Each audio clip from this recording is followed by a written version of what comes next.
Hindi na po kailangan mahagdanan o makit pa sa pulo kung nagpuputil po kayo ng mga sanga o mga dahon po ng mga halaman. Gamitin niyo lang po ito, isasadik niyo lang sa sanga sa may higit po doon sa ating tali, mapuputol na po yan. Natawag po dito is yung high branch pongasiers. Ganit po ito rin sa malapitan. Pagbili niyo po yan kasama na yung tali, pero po ligin po yung tali, pwede niyo lang po siya gustuhan at palitan niyo lang po. Pwede po yung sa mga pan. Ang technique po nito is isasadik niyo lang po ito sa sanga na medyo maliliit, tapos hilitin niyo yung tali, mapuputol na po yan. So kahit po yung medyo matataba tayo na rin ito.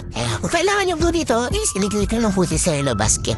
Hindi na po kailangan mahagdanan o makit pa sa pulo kung nagpuputil po kayo ng mga sanga o mga dahon po ng mga halaman. Gamitin niyo lang po ito, isasadik niyo lang sa sanga sa may higit po doon sa ating tali, mapuputol na po yan. Natawag po dito is yung high branch pongasiers. Ganit po ito rin sa malapitan. Pagbili niyo po yan kasama na yung tali, pero po ligin po yung tali, pwede niyo lang po siya gustuhan at palitan niyo lang po. Pwede po yung sa mga pan. Ang technique po nito is isasadik niyo lang po ito sa sanga na medyo maliliit, tapos hilitin niyo yung tali, mapuputol na po yan. So kahit po yung medyo matataba tayo na rin ito.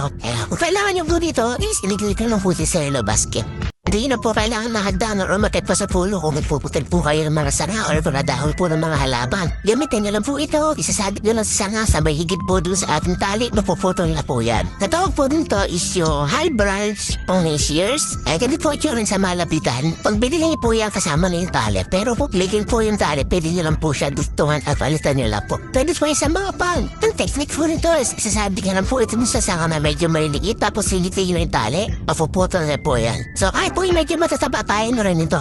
Kung kailangan nyo po dito, is iliglit lang po sa yellow basket.